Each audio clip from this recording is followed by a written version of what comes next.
إن الحمد لله نحمده ونستعينه ونستغفره ونعوذ بالله تعالى من شرور أنفسنا ومن سيئات أعمالنا من يهده الله فلا مضل له ومن يضلل فلا هادي له أشهد أن لا إله إلا الله وحده لا شريك له وأشهد أن سيدنا محمدا عبده ورسوله اللهم صل وسلم وبارك على محمد وعلى آله وأصحابه غر الميامين ما اتصلت عين بنظر ووعت أذن بخبر وسلم تسليما كثيرا.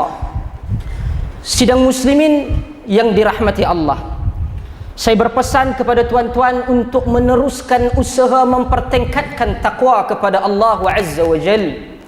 Allah Subhanahu wa ta'ala mengingatkan dalam banyak tempat berkaitan dengan takwa.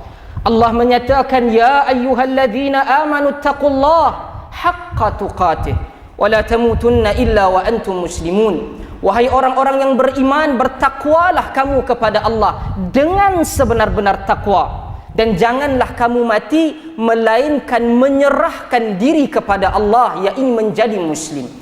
Allah juga menyatakan di dalam surah yang lain, di dalam awal suratun Nisa, Allah menyatakan, ya ayyuhan nasu taqu rabbakumul ladzi khalaqakum min nafsin wahidah wa khalaqa minha zawjaha wa batha minhuma rijalan katsiran wa nisaa wattaqullaha alladzi tasaaluna bihi wal arham innallaha kana 'alaikum raqiba. Wahai manusia, Allah meminta kepada manusia untuk bertakwa kepada Allah, yang mana Allah yang menciptakan Adam dan Hawa, dan daripada keduanya diciptakan lelaki-lelaki dan perempuan-perempuan, yakni anak zuriat keturunan Adam dan Hawa. Allah juga menyatakan di dalam ayat yang lain, ya ayyuhalladzina amanu taqullaha wa qulu qawlan sadida yuslih lakum a'malakum wa yaghfir lakum dhunubakum wa man yuti'illaha wa rasulahu faqad faza fawzan 'azima. Allah memperikatkan di antara arahan untuk bertakwa, wa qulu qawlan sadida, dan untuk berkata dengan perkataan yang tepat dan benar.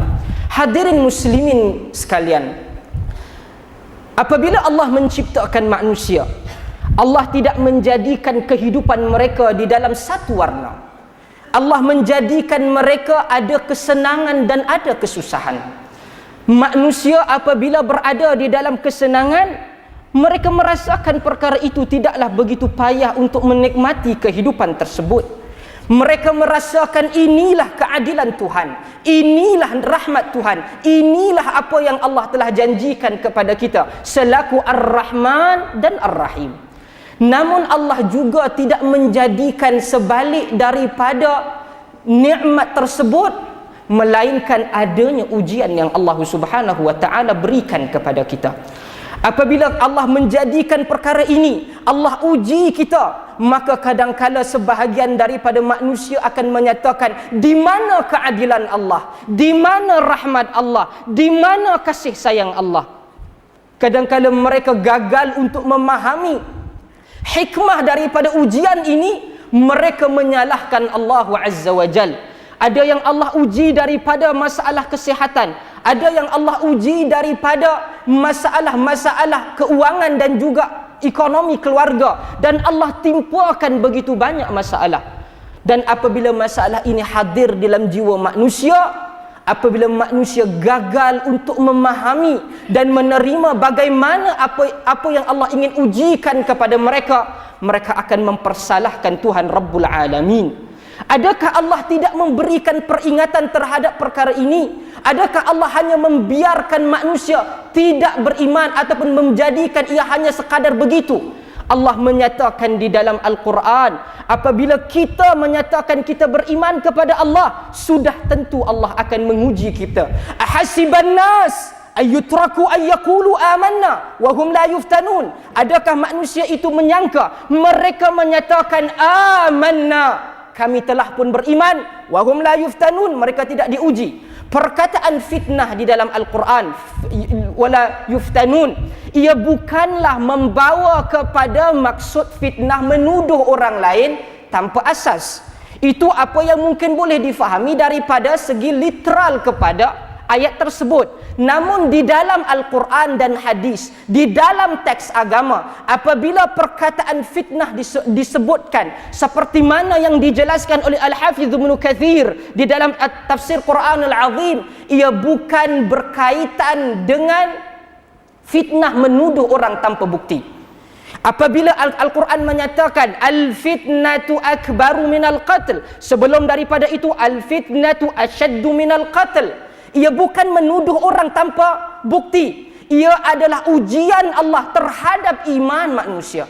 Ia adalah keadaan apabila berada di hadapan sesuatu masalah, kita gagal untuk membezakan yang mana perlu kita mengambil tindakan dan pendirian sehingga agama kita teruji. Memilih A akan menyebabkan agama teruji, memilih B akan menyebabkan agama dan dunia teruji. Bagaimana untuk kita ambil? Itulah yang dinamakan fitnah di dalam teks-teks agama, sama ada Quran ataupun hadis Nabi sallallahu alaihi wasallam. Allah menyatakan di dalam Al-Quran, apabila Allah menguji kepada manusia, ia bukanlah perkara yang baru. Firmanullah Azza wa Jal dalam suratul An'am ayat yang ke-42, Allah menyatakan walaqad arsalna ila umamin min qablik fa'akhadnahum bil ba'sa'i wad dharra la'allahum yatadarra'un. Kami telah utuskan kepada umat-umat sebelum daripada kamu. Bermaksud ujian ini lebih besar kepada mereka. Apabila kita melihat kepada ayat-ayat Al-Quran, kita akan melihat bagaimana ujian kepada umat terdahulu lebih besar daripada kita. Apabila Allah mensyariatkan adanya istighfar seperti mana yang kita sebutkan sebelum ini, Allah meminta kepada kita taubat. Ia tidak sama kepada Bani Israel. Allah meletakkan, apabila kita melihat bagaimana ketika Nabi Allah Musa meninggalkan kaumnya bersama dengan Harun alaihi wassalam, mereka mencipta ataupun membuat lembu daripada emas dan mereka menyembahnya. Oleh yang demikian, untuk bertaubat kepada Allah, Allah menyatakan supaya yaqtulun anfusahum, untuk membunuh diri mereka. Cara untuk bertaubat, ujian yang Allah berikan kepada mereka. Di dalam agama ini, di dalam umat Muhammad sallallahu alaihi wasallam, Allah menyatakan walaqad arsalna ila umamin min qablik, telah kami utuskan kepada umat-umat yang terdahulu, fa akhadnahum bil ba'sa wad dharra, kami uji mereka, kami timpakan kepada mereka ba'sa wad dharra, ujian dan juga mudarat. Mengapa Allah melakukan perkara ini? Adakah tidak boleh Allah melaksanakan, Allah menentukan daripada hari pertama kita dilahirkan oleh ibu kita sehinggalah pada hari terakhir kita menghembuskan nafas terakhir untuk menikmati ujian, untuk menikmati nikmat Allah yang banyak? Allah menyebutkan dalam penghujung ayat ini, la'allahum yatadarra'un, la'allahum yatadarra'un, supaya mereka menjadi kelompok yang tadarru', kelompok yang tunduk, kelompok yang meletakkan Allah Azza wa Jal, merendahkan diri, memberikan keseluruhan taat setia hanya kepada Allah Azza wa Jal. Tuan-tuan yang dirahmati oleh Allah Azza wa Jal, mendapat kenikmatan Allah, tidak ramai yang berjaya untuk mendekatkan diri kepada Allah. Tetapi dengan ujian Allah telah menyebabkan orang yang tidak pernah datang ke masjid memenuhi saf-saf masjid. Dengan ujian yang Allah Subhanahu wa taala beri, yang dahulu tidak pernah meletakkan dahi, menghinakan diri untuk sujud, meletakkan perhambaan yang tertinggi kepada Allah Azza wa Jalla, dia sanggup untuk meletakkan kepala dan sujudnya untuk memohon keampunan Allah Azza wa Jalla. Mereka yang tidak pernah mengangkat tangan, ya Rabb, wahai Tuhan, ketika Allah uji, dia memanggil Tuhannya dengan nada yang sebab. Allah maha menyayangi hamba dah, tetapi kesayangan Allah ingin melihat hambanya bersama dengan siddiqin wal anbiya, para anbiya dan juga siddiqin yang membenarkan Allah di dalam syurga. Kebanyakan kita, kadangkala Allah Ta'ala memberikan rezeki, tidak sama antara zikir, istighfar, syukur kita ketika kita diuji oleh Allah Azza wa Jalla. Allah menyatakan la'allahum yatadarra'un, supaya mereka ini tunduk dan patuh kepada Allah. Bahkan Nabi sallallahu alaihi wasallam dalam hadis yang diriwayatkan oleh Al-Imam Tirmizi dengan sanad hasan sahih, Nabi sallallahu alaihi wasallam menyatakan, "Idza ahabballahu 'abdan ibtalah." Apabila Allah menyayangi hamba-Nya, Allah akan uji dia. Kita tidak diminta oleh Allah Azza wa Jalla, "Ya Allah, ujilah aku sekarang, berikanlah aku ujian supaya aku disayangi oleh Engkau." Tidak. Ia akan datang dalam keadaan yang Allah ingin berikan kepada kita. Apabila Allah uji kita, bermaksud kita akan cepat untuk pergi kepada Allah. Ia bukan kita kata, biarlah aku sakit supaya aku lebih dekat dengan Allah. Tak. Allah menyatakan dalam Al-Quran, "Rabbana atina fid dunya hasanah." Wahai Tuhan kami, datangkan kepada kami di dunia ini kebaikan, wa fil akhirati hasanah, di akhirat juga baik. Kita memohon daripada Allah bukan sahaja dengan cara Allah mengampunkan dosa kita dengan memberikan musibah, memberikan kesakitan, tetapi Allah juga boleh mengampunkan tanpa mengambil sebarang denda kafarah daripada kita. Oleh yang demikian, tuan-tuan yang dirahmati Allah sidang Jumaat, yang dirahmati Allah sekalian, apabila Allah menguji kita, Allah ingin melihat di mana tapak kaki akidah yang sedang kita pijak. Apabila kita diuji oleh Allah, bagaimana kita pergi, adakah untuk mempertahankan akidah yang benar, ataupun kita mula mencari ruang-ruang dan lubang-lubang kesyirikan kepada Allah Azza wa Jalla. Adakah kita ketika kehilangan barang, bagaimana kita pergi, adakah kepada bomoh ataupun kepada tukang tilik ataupun kepada Allah? Masyarakat kita terkeliru apabila adanya ustaz-ustaz yang ingin mencari barang yang hilang dengan katanya membaca ayat Quran. Tuan-tuan, ini adalah kesyirikan yang nyata. Kata Nabi sallallahu alaihi wasallam dalam hadis yang diriwayatkan oleh Al-Imam Tirmizi dengan sanad yang sahih, Nabi SAW menyatakan, "Man ata arrafan aw kahinan falam tuqbal salata bi 40 yawman." Dalam riwayat yang lain, "Man ata arrafan aw kahinan fasaddaqahu faqad kafara bima unzila ala Muhammad." Siapa yang mendatangi bomoh dan tukang tilik, datang sahaja, bertanyakan sahaja, falam tuqbal salata 40 yauman, tidak diterima salatnya 40 hari. Dalam riwayat yang lain, fasaddaqahu, tok bomoh ataupun tukang tilik kata di sana di sini, ya ke tok bomoh, kita katakan, Nabi SAW menyatakan, faqad kafara bima unzila ala Muhammad, dia telah pun menjadi kafir terhadap apa yang diturunkan kepada Allah dan Rasulnya, kepada apa yang diturunkan Allah kepada Muhammad sallallahu alaihi wasallam. Kata Al-Imam Nawawi, kahin adalah orang yang mampu untuk menilik barang yang hilang, kata Al-Imam Nawawi. Al-Imam Syafi'i berpandangan kepada kelompok ini ditangkap dan dibunuh setelah dipastikan oleh mahkamah dia adalah bomoh dan tukang tilik, walaupun menggunakan Quran.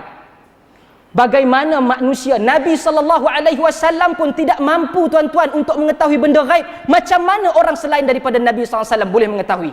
Ini perkataan ataupun otak yang tidak boleh kita, logik yang tidak boleh kita terima. Bagaimana orang boleh mendakwa bahawa dia kebal, melainkan dia melakukan kesyirikan? Nabi SAW di dalam peperangan Uhud, patah tulang muka Nabi SAW dihentak oleh kafir Quraisy. Kalaulah ia pertama perkara kebal itu benar, Nabi SAW orang yang pertama ada kekebalan. Keseluruhan orang yang mendakwa kekebalan ini melakukan kesyirikan kepada Allah Azza wa Jalla. Dan masyarakat kita menjadi keluar daripada Islam bukan kerana masuk Kristian, baca Bible dan sebagainya, tak, tetapi kerana melakukan kesyirikan kepada Allah. Syirik bermaksud kita menjadikan Allah pembantu di dalam mengetahui dan di dalam menentukan sesuatu. Allah tidak memerlukan siapa-siapa. Lihatlah kepada apa yang disebutkan oleh Ummu Salamah ketika kehilangan Abu Salamah. Abu Salamah hilang daripada syahid di dalam peperangan. Nabi mengajarkan doa kepada Abu Salamah. Nabi tidak menyatakan bahawa akan digantikan Abu Salamah sama, tak. Nabi mengatakan selepas kita mendapat musibah, Nabi ajarkan kita membaca istirja'. Apa maksud istirja'? Perkataan inna lillahi wa inna ilaihi raji'un, dan menyambung doa Allahumma ajurni fi musibati wa khlif li khairan minha. Ya Allah, engkau berikanlah pahala di atas musibah yang aku diberikan ini, dan engkau gantikan yang lebih baik. Agama tak kata dapat the exact thing, perkara yang sama untuk kita terima selepas perkara itu hilang daripada kita. Allah akan gantikan yang lebih baik. Ketika Ummu Salamah kehilangan Abu Salamah, Ummu Salamah menyatakan, aku tidak pernah merasakan lelaki yang lebih baik di atas muka bumi ini, di Madinah ini, melainkan Abu Salamah. Tuan-tuan, kehilangan Ummu Salamah, suaminya iaitu Abu Salamah, diganti dengan peminangan Nabi sallallahu alaihi wasallam. Tidak ada manusia yang lebih baik daripada lelaki ini. Nabi meminang Ummu Salamah. Ketika itu Ummu Salamah menyatakan, benarlah doa ini. Doa dipanjatkan kepada Allah, bukan untuk disandarkan kepada makhluk. Allah lah yang mencipta, Allah yang menentukan, Allah yang Rahman, Allah yang Rahim, Allah yang Dzul Jalali wal Ikram. Letakkan, tumpahkan keseluruhan ketaatan, kepercayaan akidah ini hanya kepada Allah, bukan kepada makhluk. Barakallahu li wa lakum fil Qur'anil azim, wa nafa'ani wa iyyakum bima fihi minal ayati wadh-dhikril hakim, wa taqabbala minni wa minkum tilawatahu innahu huwas samiul alim.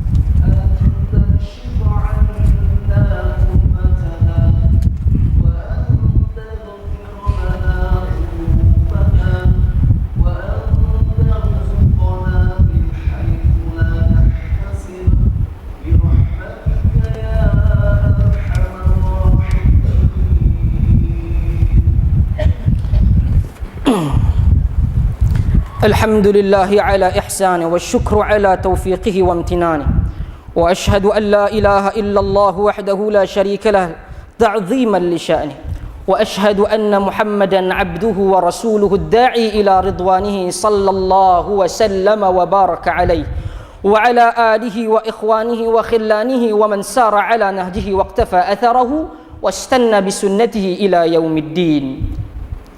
Hadirin muslimin sekalian, dalam jangka masa 15 hari kita akan sampai kepada satu bulan yang ditunggu-tunggu oleh manusia, yang meletakkan kepercayaan akidah, memohon keampunan dan rahmat daripada Allah Azza wa Jalla, iaitu Ramadan. Allah memberikan rezeki kepada umat Muhammad ini kenikmatan Ramadan. Allah menjadikannya sebagai satu bulan pesta beribadah. Dan kita tahu bagaimana di kalangan para salaf, antaranya yang disebutkan oleh Al-Mu'alla bin Fadl dalam perkara yang selalu saya ingatkan, doa di kalangan salaf yang mana mereka akan menunggu Ramadan 6 bulan sebelum sampai kepada Ramadan. Dan kita mohon pada Allah dengan jiwa dalam masa 15 hari ini untuk kita menunggu dengan penuh sabar dan juga teruja dengan kedatangan Ramadan. Kita memohon seperti mana di kalangan para salaf memohon. Mereka berdoa seperti, Allahumma sallimni ila Ramadan wa sallim li Ramadan wa tasallimhu lahu mutaqabbala. Ya Allah, engkau sampaikanlah kami ke dalam Ramadan, untuk kita tidak mampu memastikan sama ada diri dan jiwa ini mampu ditakdirkan sampai kepada Ramadan. Dan apabila kita sampai, kita mohon daripada Allah supaya di dalam Ramadan itu kita sehat wal afiah, melaksanakan amal ibadah di dalam Ramadan. Dan dalam waktu yang sama kita mohon daripada Allah kelelahan, kepenatan yang kita lakukan daripada ibadah itu diterima oleh Allah Azza wa Jal. Tuan-tuan muslimin dirahmati Allah, ia adalah satu bulan yang hebat. Ia adalah satu bulan Quran yang mana Allah gambarkan syahrul Ramadan alladzi unzila fihi al-Quran, bulan yang mana diturunkan padanya Quran. Perbaiki bacaan kita, tuan-tuan. Kita tahu dalam masyarakat ini bukan sebilangan number yang kecil orang yang tidak biasa lidahnya dengan Quran. Kalaulah kita dengan hanya kerana malu, tuan-tuan, kita gagal. Dan janganlah kita menghadapi Allah, berjumpa dengan Allah, lidah ini tidak menjadi biasa dengan Quran. Inilah ayat merupakan risalah Allah kepada kita. Adakah kita ingin meminta syurga dalam keadaan lidah kita tidak biasa dengan kalam Allah? Tadarus di dalam bulan Ramadan bukan sahaja kita membuka Quran dan kita baca sahaja, tak. Nabi SAW dalam hadis yang sahih, Nabi akan berjumpa dengan Jibril dan akan bertalaqi dengan Jibril. Bagaimana? Jibril membaca, Nabi SAW mendengar, dan Nabi membaca, Jibril mendengar. Jibril akan memperbaiki bacaan Nabi.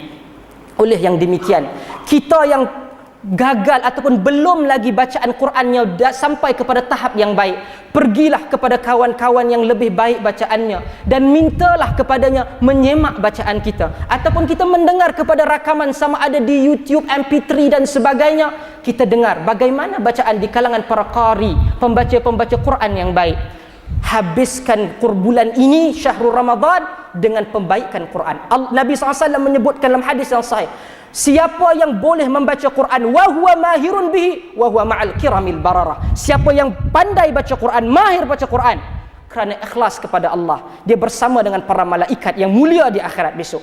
Dan sesiapa yang membaca Quran wa huwa yatata'ta'u bihi, dia itu payah membaca Quran, merangkak baca Quran, falahu ajran, kata Nabi SAW, dia mendapatkan 2 pahala. Ini adalah bulan Quran. Ramadan adalah bulan Quran. Banyakkan membaca Quran, perbaikinya. Bagi yang boleh membaca Quran, jadikan Quran dekat dan tadabbur dengan kita. Jangan sia-siakannya. Nabi SAW menggambarkan bagaimana Ramadan itu berjalan. Dibuka pintu, futihat abwabus sama', ataupun dalam riwayat lain futihat abwabul jannah atau futihat abwabur rahmah, dibuka pintu syurga, dibuka pintu langit, dibuka pintu rahmat. Wa ghulliqat abwabun niran, ditutup pintu neraka. Wa sufidatis syayatin. Bayangkan apabila ketika Ramadan turun daripada langit rahmat, pengampunan yang banyak, dan kita tak mampu mendapatkannya. Raghima anfu rajul dakhala alaihi Ramadan thumma salakh falam yughfar lah. Nak jadi apa? Betapa ruginya mereka yang masuk ke dalam Ramadan tidak diampunkan walaupun satu dosa. Semoga Allah memberikan kesempatan untuk kita masuk ke dalam Ramadan, beribadah di dalamnya, dan Allah menerima sebagai amal saleh. Dan seperti mana Allah mengumpulkan kita di masjid pada tengah hari ini, kita mohon pada Allah mengumpulkan kita di dalam syurga di akhirat kelak.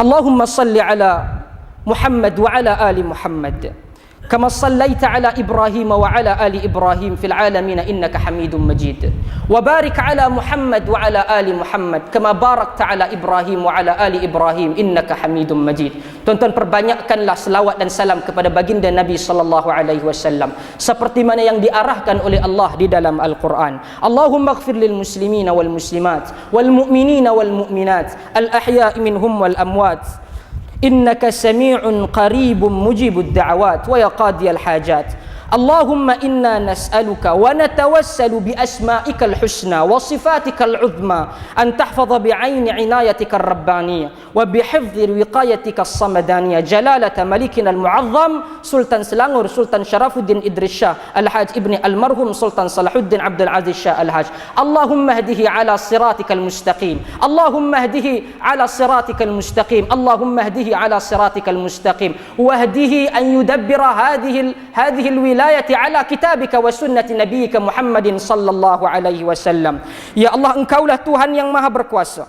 Kami bersyukur ke hadratmu yang telah mengurniakan kami rahmat dan nikmat sehingga kami dapat meneruskan usaha ke arah memperkukuhkan negara umat Islam, khususnya negeri Selangor sebagai negeri yang maju, sejahtera dan berkebajikan. Justru kami pohonkan ke hadratmu ya Allah, tetapkanlah iman kami, tingkatkanlah amalan kami, kukuhkanlah perpaduan kami, murahkanlah rezeki kami, kayakanlah kami dengan ilmu yang bermanfaat, suburkanlah jiwa kami dengan budi pekerti yang mulia, kembalikanlah kami ke jalan yang Engkau redai, lindungilah kami daripada ujianmu yang berat seperti kemarau panjang, banjir besar, wabak penyakit, persengketaan, kemiskinan dan lain-lain, supaya dengan demikian negeri kami akan sentiasa bertambah makmur dan barakat.